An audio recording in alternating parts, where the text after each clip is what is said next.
За математик програмын 7 удирдгал хичээлийн 3 дахь хэлье. За энэ дээр одоо ямар нэгэн хөвсгчид одоо нэр утга оноох, тоо холбогдол үүсгэх, за тэдгээрээс чөлөөлөх, за 2 дугаар хэсэгт нь комплекс тоог хэрхэн тэмдэглэх, ямар үйлдэлүүд байдаг тухай. За 3 дугаар хэсэгт нь эренбэт хэлбэрүүд, бидний мэддэг матриц болон түүнтэй төсөөтэй хэлбэрүүдийн тухай үзнэ. За тэгээд эхнээсээ явъя хөгтүүд. За нэр утга оноох гэж юм. За x дээр нэмэх нь y гэдэг ингээд бичиж, x дээр нэмэх нь y. За x дээр нэмэх нь y. За ингээд бичиж. Тэр x дээр нэмэх нь y гэдээ гарлаа.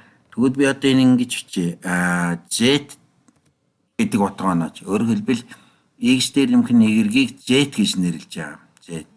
За эсвэл z-д x дээр нэмэх нь y гэдэг утга оноолаа гэж. Хоёр тишээ ярьж штэ. X дээр нэмэх нь y-ийг z гэж нэрлэнэ гэж. Ингэж ярьж болох нь байна. Эсвэл энэ z-д x дээр нэмэх нь y гэдэг утга оноолоо гэж ингэж ярьж болох нэ хөгдөд. За одоо энэ үйлдэлээ хийлээ. Тэгэхээр x дээр нэмэх нь y гэдэг гараад ирнэ. Одоо z гэд бичгээр өгсөн үхээр x дээр нэмэх нь y гэдэг утгатай. Тэгэхээр энэ x дээр нэмэх нь y гэж бичихээ оронд z гэд авчилж бичиж болж нэрээр нь эсвэл z-д x дээр нэмэх нь y гэдэг утга оноож гинэ гэсэн зэм утгатай юм байна. За дараагийн зүйлээ хий. За x тэнцүү 2 гэж. За одоо энд бол харин зөвхөн утга оноодох байна. x гэдэгт бол 2 гэдэг утга оноож. 2 гэдэг утга оноож гин. За тэгээд ингээд бичгээр шууд 2 гэд гараад ирж шít. Хэрвээ энийг дэлгэцэнд гаргахгүй бол ард нь цэг таслал тавьдсан ш. Ямар ч илэрхийл. Тэгмэл зүгээр одоо утга онооцсон гэхдээ дэлгэц рүү бичихгүй гэж. За одоо би z-тэй бичээд үз. Z гэдэг бол x дээр нэмэх нь y, x нь 2 болцсон юм чинь z бол одоо 2 дээр нэмэх нь y гарах ёстой. За үнэхээр зөв байна. За одоо y тэнцүү 5 болгочих. Өөрөөр хэлбэл y 5 гэдэг утга онооч. За дэлгэцэнд гаргахгүй. За одоо z-тэй бичээд үзэх юм бол энэ хэд болох вэ? 2 дээр нэмэх нь 3 буюу 2 дээр нэмэх нь 5 буюу 8 гарах ёстой юм аа. 8. За одоо x-ийн y зэргийг хэд байх вэ гэд хэдүүлээ бодуулаад үз. X-ийн y зэрэг. Y зэргийг хэд байх вэ гэд. За 2-ын 8 зэрэг буюу 32 гэж. За ингэж гардаг. Одоо энэ хэсгээс та нар энэ утга оноох, нэр оноох гэдгийг бол ойлгосон байх. Энэ ямар ч програмчлалын хэл дээр адилхан хэрэглэгддэг. За одоо энэ утгаас чөлөөлөх шаардлага гардаг. Бид нэр ингээд зүгээр юм хийж явж ясна өмнө хийснээ мартаа. За би нэг x квадрат гэдэг нэг газар бичих хэрэг гарлаа гэж. Эд одоо 4 гэдээ гараад ирнэ. За ийм таагүй тохиолдолд програмын явждаг тааралдаг. Тийм учраас эдгээрийг чөлөөлж явах хэрэгтэй. Ер нь бол хэрэглээд дуусгаараа тухайн хөвсгчийг цаашдаа энэ одоо хэрэглэхгүй гих үрдэл чөлөөлөх ийм ажил хийж явах хэрэгтэй. За эхний команд бол энэ тэглэх гэж юм. X-ийг 0 гэж. Бүх утгыг хоослох гэсэн үг. Энэ цэг тавьж байгаа юм шиг цэг тэглэх гэдэг. За одоо x гэж бичлээ. Тэгэхээр x 2 биш манай x гэж чөлөөт хөөсгч болох нэ гэж. За энэ тэглэх одоо өөр хөлбөрүүд байна. Дараагийн одоо маш их хэрэглэгдэх хөлбөр бол энэ clear all юм байна. Clear all гэж. All гэдэг нь энэ жишээлбэл за би энд одоо z гэдэг ингээд all гэдэг нь юу гэсэн үг гэхээр бүгдийг гэж байгаа. За бид нэр заримдаа энэ x-ийг ч юм уу z-ийг ч юм уу зөвхөн одоо тэнцүү 4 гэлгөө. За жишээлбэл z тэнцүү x дээр нэмэх нь y гэдгээс гадна за энэ бол бодиттой байх ёстой. За энэ бол одоо 1-ээс 10-аас бага байх ёстой ч гэдэг юм нэмэлт ийм нөхцлүүд тавьж өгдөг. Clear all гэх юм бол тэр z-ийн утга болон авсан утга болон тавьсан бүх нөхцөлийг чөлөөлөө гэж. Z холбоотой бүх зүйлийг чөлөөлөө гэсэн ийм утгатай. За тийм учраас энэ clear all гэдгийг бол сайхан хэрэглэж байгаараа гэж зөвлөё. За дараа нь одоо энэ саяхан хэрэглэсэн зүйлээ сурсан зүйлээ ашиглая. За энэ явцад одоо төгөөмөл үйлдэл энэ expand задлах, simplify хэлбэрчлэх, factor гэж үржигдэхүүн болгох гэсэн ийм үйлдэлүүдийг хийж үзье. За жишээлбэл би энэ a дээр нэмэх нь b куб гэж үчээд a дээр нэмэх нь b-ийн куб гэдэг илэрхийллийг энэ илэрхийлэлд ямар нэр өгөхөөр куб гэдэг нэр өгч. Куб. За тэгээд тэрийгээ би нэг дэлгэцэнд бичихгүйгээд чиг тасал тавьчих. За одоо куб бичээд үзье. Куб тэгэхээр энэ бол А дээр нөхөн Б-ийн куб байх хэрэгтэй. За одоо энэ кубийнхаа дээр одоо задлах үйлдэл. За энэ хооронд би дахиад та нарт хэрэг болдог нэг юм хэлж өгье. За би энэ кубыг бичиж гэвэл энэ copy paste хийж болно тэгэхгүйгээр control L гэж. За энэ биднэрт маш хэрэглэгддэг. Та нарын сурах ёстой командуудын нэг. Өөрөөр хэлбэл өмнөх энийгээ дахиж бичиж гэвэл control L гээд бичдэг байна шүү. Control L. За энэ куб дээрээ юу хийх вэ гэхээр expand задлах гэсэн ийм үйлдэл хий. За энэ юу гэсэн үг гэхээр А дээр нөхөн Б куб гэдэг илэрхийллийг задлаа гэж хаалтнаас нь задлаа гэсэн үг байна. За тэгээд хаалтан задлахаар үнэхээр ийм илэрхийлэл гарч ийн. За дахиад контрол L-ийг аваад нөгөө өмнөх илэрхийллээ энэ илэрхийллээ шууд бичээд авчлаа. За энэ үнэндээ шинэ нэр өгье. Энэ үнэндээ энэ задрагаанда за задрагаа гэж шинэ нэр өгчээ. За тэрийгээ дэлгэцэнд гаргахгүй задрагаа гэж шинэ нэр өгч. За тэгээд одоо зад гэж бичих юм бол манай энэ задрагаа гарах хэвээр. За одоо control L. За энэ задрагаангаа одоо бид нар буцаагаад хэлбэрчлэе.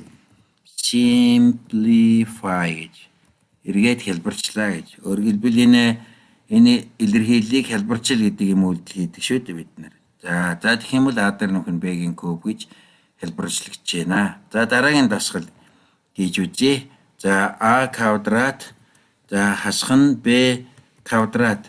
За энэ нөхрийг үржигдэхүүн болгон задал гэж байгаа. Фактор гэж нэг чухал үйлдэл байна. Фактор. За үржигдэхүүн болгоо гэдэг чинь энэ А дээр нөхөн Б агаас нь Б гэж бичээ гэсэн үг дээ. Үржигдэхүүний хэлбэрт оруулж бичих гэсэн үг. Фактор. За энийг хийлээ. Үнэхээр агаас нь Б А дээр нөхөн Б байгаа. За одоо энэ илэрхийлээ задал гэвэл сая би нэр өгсөнгөө. За заримдаа ийм та нарт тааралдна нэг процентын тэмдэг. Энэ бол яг энэний өмнөх output гэсэн. Өөрөөр хэлбэл энэ процент бол энэ өмнөх output буюу агаас нь Б А дээр нөхөн Б-гээ төр тэмдэглэж байгаа. За энэ илэрхийллийг агаас нь Б А дээр нөхөн Б гэдэг илэрхийллийг задлаа гэж хаалтнаас задлж бичээ гэж хаалт задал expand гэсэн үг. За тэгэх юм бол энэ гарна. Хаалт задлаад А Б сөрөг А Б-нууд нь хураагдаад А квадрат засах нь Б квадрат болно. За иймэрхүү маягаар сайхан хэрэгэлдэг. За та нар энэ бол амархан учраас шууд тогтоосон байхаа гэж найдаж. За дараагийн хэсэг бол энэ комплекс тоог. За комплекс тоог нэгжийг зөвхөн том игээр бичдэг. Том игээр бичдэг. Үнэхээр энэ комплекс нэгж мөн үгүй юу гэдгийг шалгахын тулд квадратын шалгаад үз. Квадрат нь сөрөг нэг байх юм бол комплекс нэгж байдаг шүү дээ. За энэ мөн байна гэж. За одоо энэ бэлэн үйлдэлүүд байна. Би энэ дээр шууд тайлбарлажээ. За Z-ийн 2 дээр нөхөн 3 гээд комплекс тоон ерөнхий хэлбэрээр бичлээ. Тэрийгээ Z гэд нэрлэлжлээ. За энэ бодит хэсэг нь бол 2 байна. Одоо энэ R гэж. Хэрвээ энэний утга нь 2 гарах ёстой. За хуурмаг хэсэг нь эгийн өмнөх коэффициентийг хуурмаг хэсэг гэдэг. Эсвэл төсөөлөгдөм хэсэг гэдэг. За энэ төсөөлөгдөм хэсэг буюу хуурмаг хэсэг нь болохоор 3 байна. Энэ функцийн утга нь 3 байх ёстой. За энэ absolute value гэж. Энийг квадратаар энийг квадратыг нэмээд язгуур авахаар модуль буюу абсолют утга нь гардаг. За энэ бол 2 2 4 3 3-с язгуурын дээр 13 байх хэрэгтэй байх нь. За аргумент гэхээр үнцгийг хэлж байгаа. Энэ үнцэг. За үнцгийг тангенсаар олъё гэвэл жишээлбэл 3-ыг 2-д харьцуулахаар энэ бол тангенс нь гардаг. Тийм учраас энэ аргумент бол арг тангенс 2-ны 3 байх. Нэ 2-ны 3 байх. За энэ Y тооны йота фи гэдэг ингээ бичлээ. Комплекс тоог энэ йотагаар бас бичиж болдог. За энэ йотагаар бичиж гэвэл яаж тэмдэглэдэггүй гэхээр за та нар дараа нь энийг хэрхэн бичих вэ гэсэн дараагийн хичээл дээр сайхан заасан байгаа. Энэ удаа хийгээд үз. Escape дараад E-г 2 удаа дараад дахиад ингээд дарахаар imaginary хэсэг буюу йота гэж ингэж бичигдэнэ. За энэ үнэхээр йота мөн үгүй юу гэдгийг нь үзье гэвэл дахиад квадрат зэрэг дэвшүүлж йота квадрат гэдэг. За бас ингэж бичиж болдог байна шүү дээ. Тийм учраас энд Y-гийн йота фи зэрэг гээд комплекс хойр задал гэж юм. За энэ бол Y-гийн йота фиг энэ задрагааг бид нэр L-ийн адилтгал гэдэг. L-ийн адилтгал энд бичсэн байна гэсэн энэ L-ийн адилтгал. Энэ conjugate гэдэг үйлдэл бол хосмог гэж авах гэдэг үйлдэл. За одоо хэлж өгье. Энэ L-ийн адилтгалыг бичих нь байна. За энэ conjugate гэдэг бол комплекс хосмог авах гэсэн үг. Энэ бол йотаг сөрөг йотагоор солиод бичээ гэж юм. Тэгэхээр 2-оос асан 3 отоо гэж бичигдэнэ гэд. За тэгээ хамгийн сүүл саяын сур гэсэн заншил ёсоор зээтэй бид нэр чөлөөлчихё гэж сул хөвсгч болгоё гэж. За ингээ ажиллуулад үзлээ. Үнэхээр бидний хэлсэн ёсоор эхлээд комплекстай байна. Дараа нь түүний хосмог нь байна. За энэ модуль нь байна. Энэ аргумент нь байна. За энэ бол бодит хэсэг нь байна. Хуурмаг хэсгийн утга. За энэ бол энэ элрээ адилтгал буюу EF-ийг комплекс expand комплекс задаргаагаар бичсэн хэлбэр нь байна гэж. За ингээд комплекс тоод дээр та нар одоо ажиллаж чадна гэж чаддаг боллоо гэж үзье. За шаардлагатай бол ганц нэг дасгал хийгээд үзэнэ гэж. За дараагийн одоо энэ математикийн хамгийн чухал сурах ёстой зүйл бол энэ нэрэмбит хэлбэрүүд байдаг. Ерөөсөө энэ математик гэдэг бол энэ нэрэмбит хэлбэрээр их ялгаатай. Энэ хамгийн одоо амин сүнс нь бол энэ нэрэмбит хэлбэр байд юм аа. За одоо ингээд нэрэмбит хэлбэр гэхээр имийг ингээд жагсаагаад бичих тухай байна да. Одоо имийг жагсаагаад бичих тухай. За энэ нэрэмбит хэлбэрийг бол лист гэж ингэж нэрлэдэг. Лист.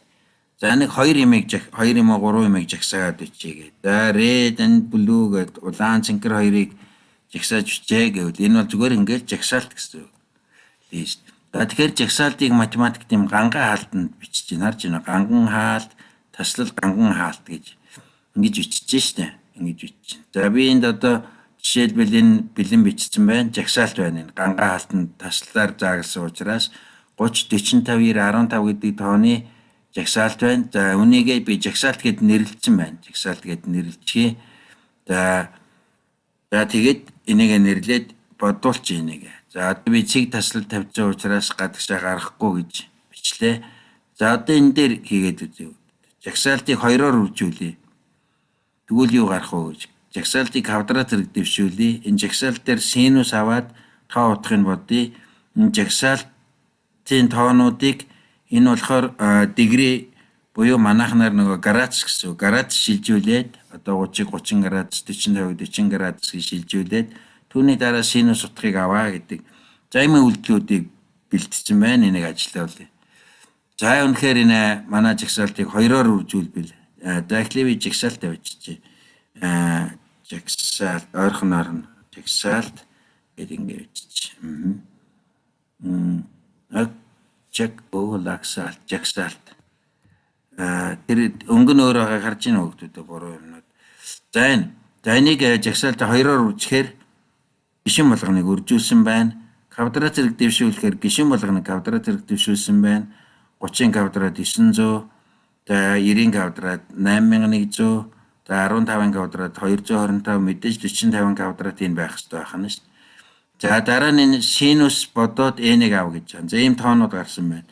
Энд юу гэсэн үг гэхээр энэ 30-ыг авахдаа радиан гэж авсан байна. 30 радиан. Синус 30 градусд бол 2-1 гарна. 30 радианд бол их өөр тоо гардаг. За энэ манай хүүхдүүдийн гаргадаг төхөөрөмөл алдаа. Жишээлбэл энийг 30 гэж бичээд градус гэж бодоод байдаг. Ер нь математик тийм үү програмчлалын хэлэнд шууд хэлжээвэл үргэлж радианаар бодож байдаг. Физикт. Тийм ч байх ёстой. Тийм ч байх ёстой. За түүний градус шилжүүлэх арга маань энэ байна. Энэ градус.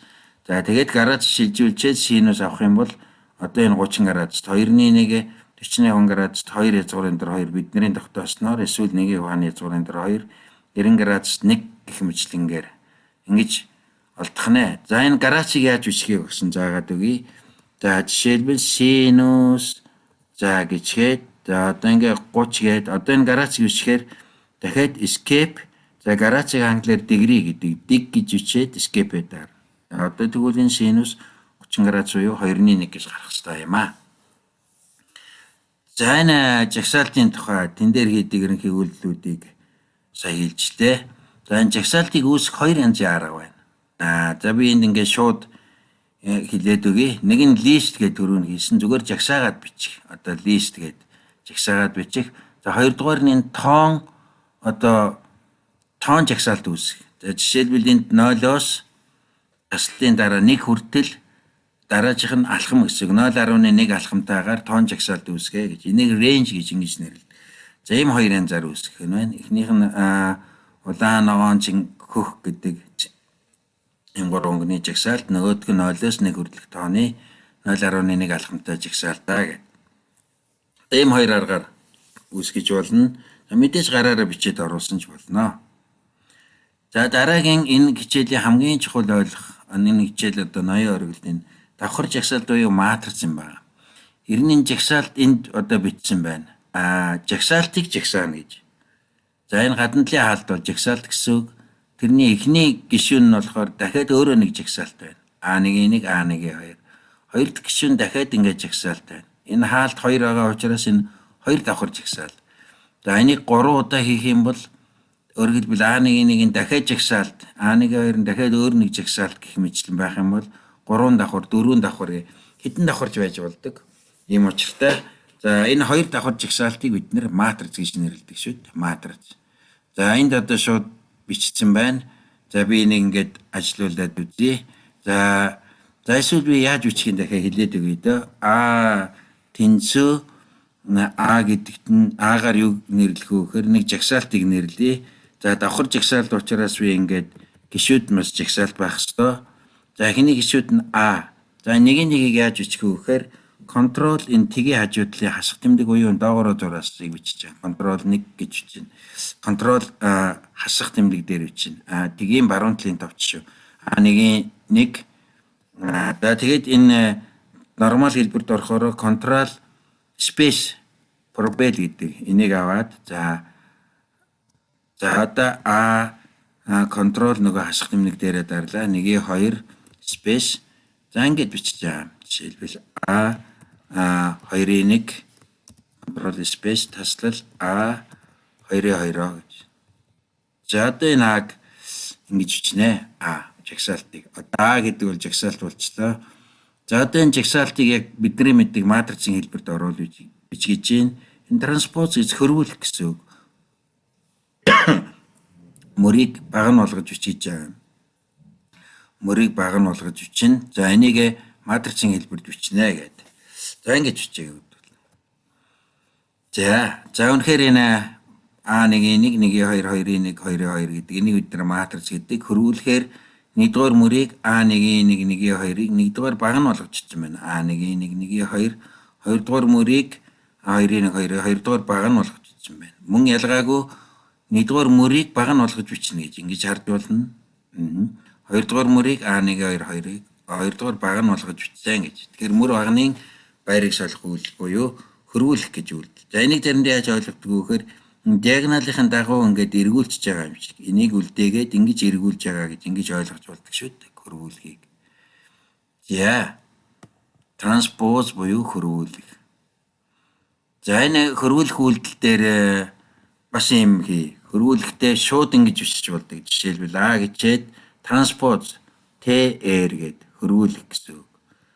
За инхээр энэ хөрвсөн матриц байх ёстой. За энийг бичье. Хөрвсөн матриц. Үнэхээр хөрвсөн байгаа. За энийг бид нэр харахад эвтэйхэнгээд матрикс хэлбэртээ оруулаад биччихье. Матрикс хэлбэртээ оруулаад бичээд үз. Тэгэхээр энэ үнэхээр манай хөрвсөн матриц гараад ирнэ. Энэ хөрвүүлэх гэж ингэж бичиж болох нь шүү. За дараа нь. За би одоо энд юу бичиж өгөхөөр B гэдэг матриц бичлээ. Яг адилхан квадрат матриц 2-ыг арчх нь 2 гэдэг хэмжээтэй. За тэгээд тэрийгээ дэлгэц рүү гаргасангуу дараа нь А дээр нэмэх нь Б-г нэмэх. За энэ үржих үйлдэл А-г үржих нь Б, А дот Б гэж. За энэ үржих үйлдэл бол гишүүнчлэн үржиж байгаамаа. Энэ гишүүнчлэн үрждэг ийм үйлдэл. За энэ яг матрицын жинхэнэ үржих үйлдэл биш. Жинхэнэ үржих үйлдлийг энэ дотор тэмдэглэдэг үйлдэл. Бидний та нарын сурсан энэ үржих үйлдлийг дотор тэмдэглэдэг ийм учиртай шүү. За нэг гэдүүлээ харцгаая.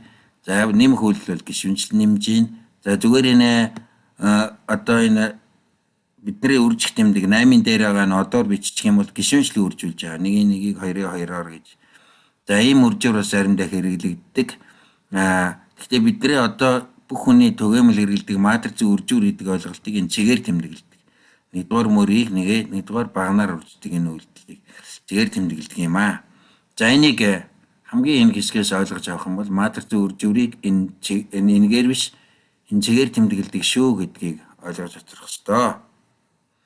За дараагийн чухал зүйл бол энэ жагсаалтаас хэсэгчлээ авах үйлдэлүүдийг авч сурах хэрэгтэй байдаг. За энэ хичээлийн хамгийн гол хэсэг цаашид одоо ингэж их хэрэглэгддэг. Тэгээд энийг одоо сайхан сурах юм хичээл байна хүүхдүүд. За энэ бол энийг үзье гэвэл ийм зүйл. За манай А гэдэг жагсаалт. За би А гэдэг ингэ бичээдгий. А гэдэг жагсаалтаа харах юм бол энэ давхар хаалт байгаа шүү дээ. Энэ давхар хаалт. Өөрөөр хэлбэл гадна талын 1-р жагсаалтын хаалт 2 давхар байна.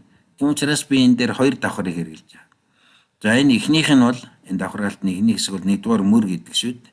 Тэгэхээр энэ бол 1-р мөр гэсэн үг. За энийг 2 гэж биччихвэл 2-р мөр гэсэн үг. 2-р мөр гэсэн үг. За энийг би 2 гэдэг ингэж бичвэл 2-р мөр.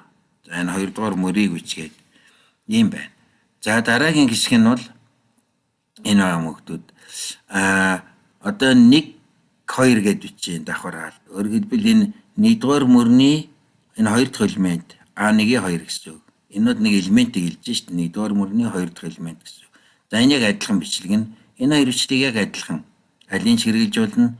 Энэ хоёр мөн адилхан алийг хэрэгжилж болно. За энэ багныг олдог 2-р багныг олох бичлэг.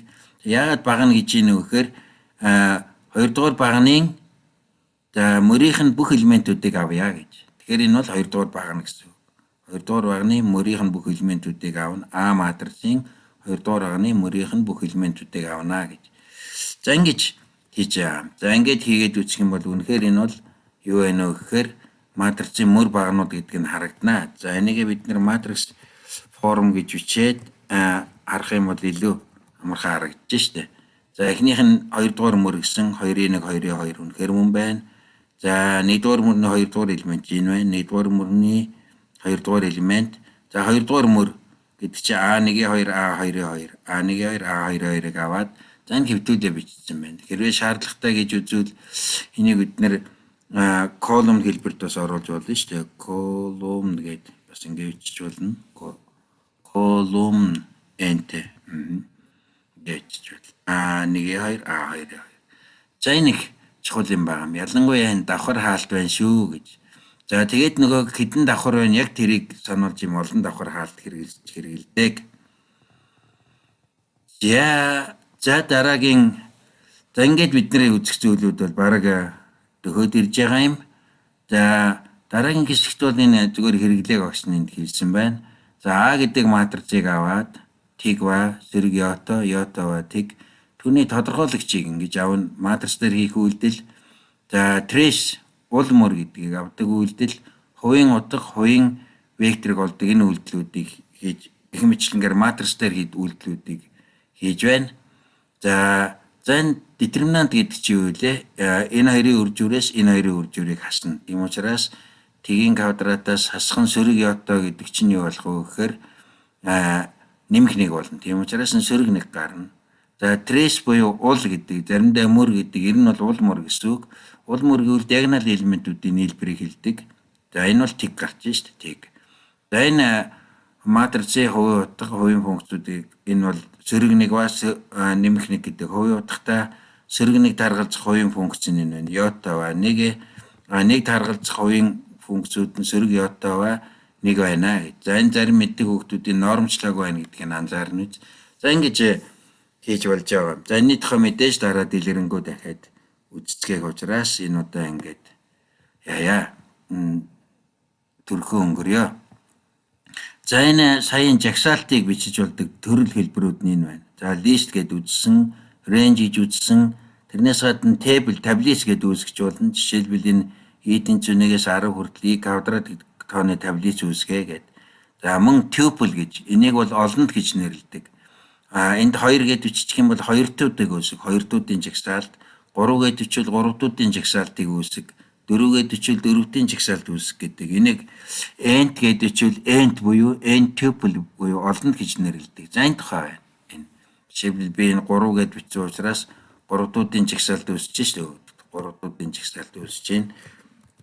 За энэ дээр жоохон tuple-ийн ойлгомжтой болгоё гэдэг. Ингээ 2 гэж биччихвэл дандаа 2 2-2-оор нь үүсгдэг юм жагсаалт. За энэ 4 гэж биччихвэл юу гэсэн үг байх нь вэ? Улаан цэнхэр 2-ыг 4-4-өөр нь аваад 4-дүүд үүсгэй гэж. За ингэж нэрлэдэг. Ер нь бол n tuple гэж ингэж нэрлэдэг шүү дээ.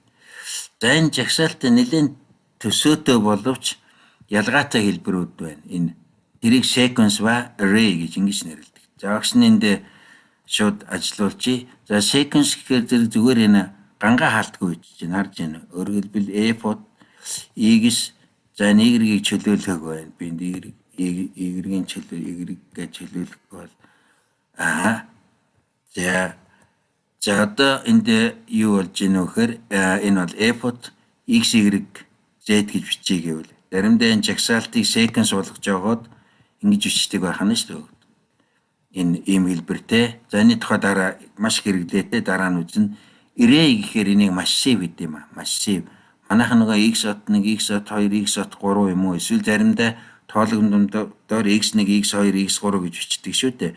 Тоон жагсаалт одоо x1 за одоо x2 гээд x2 ч гэдэг юм уу. За одоо ингэж жагсаагаад бичдэг x1, x2 гэх мэтлэнгээр xn гээд бичдэг байхаа гэх мэтлэнгээр за x-ийн одоо n гээд энийг бол бид нар тоон дараал гэдэг шүү дээ. Тэгээ энэ тоон дараалыг ингэж бичдэг юм аа. x1, x2 гэх мэтлэн 10 хүртэл гээд энэ тоон дарааллыг ингэж бичдэг утгатай. За энийг array гэж ингэж нэрлэдэг. Array. За энэ математик хэлэнд маш их хэрэглэгддэг array. Орос хэлэнд бол massive гэдэг. Манай програмчлалын зарим багш нар бол massive гэж ингэж заадаг. За энэ хэсэг ингээд өндөрлж гин. За бидний энэ тогтоож хоцрох ёстой зүйл бол за энэ утга оноох. За тэгээд энэ нэрэмлэгдсэн тоо. За энэ бол комплекс нэгж гэж. За энийг бол яах нь вэ? За энэ нэрэмлэгдсэн тоон дээр энэ янз бүрийн функцүүдийг хэрэглэх. За энэ жагсаалтуудаас янз бүрийн нэрэмгүүдийг авах тухай. За энэ зөвлөдүүдийг бол тогтоож хоцрох хэрэгтэй. Тэгээд хамгийн сүүлд юу байна вөхөр тоон утгаас энийг бол чөлөөлөх. Өөрөөр хэлбэл А-г бүгдийг одоо цэвэрлээ гэж. За ийм зөвлөдүүдийг хийх ёстой юм аа. За одоо бол А матриччлээ. Матрич хэлбэртэй нүчлээ. Энэ бол дэлгэцэнд гарахгүй байна. За нэгдүгээр хэсгийг авлаа. Нэгдүгээр мөр хоёрдугаар баг нь 2-ын нэгдүгээр элемент А-гаар бүгдийг чөлөөллөө гэж. За ийм зөвлөдүүдийг тогтооод тодорхойд болно доо. За та нар тэгээд дахиад дээш нь гэж гүйлгэж үзээд хэрэгтэй зөвлөдөө хараад аваарай. Дээрээс. За би буцааж гүйлгэж штэ. За энэ тогтлоо, энэ тогтлоо, за энэ тогтлоо. За ийм зөвлөд. За амжилт хүсье. За дараа нь бид нэр яах вэ гэхээр энэ янз бүрийн гоё хэлбэрийг хэрхэн бичих тухай үзнэ. Янз бүрийн гоё хэлбэрийг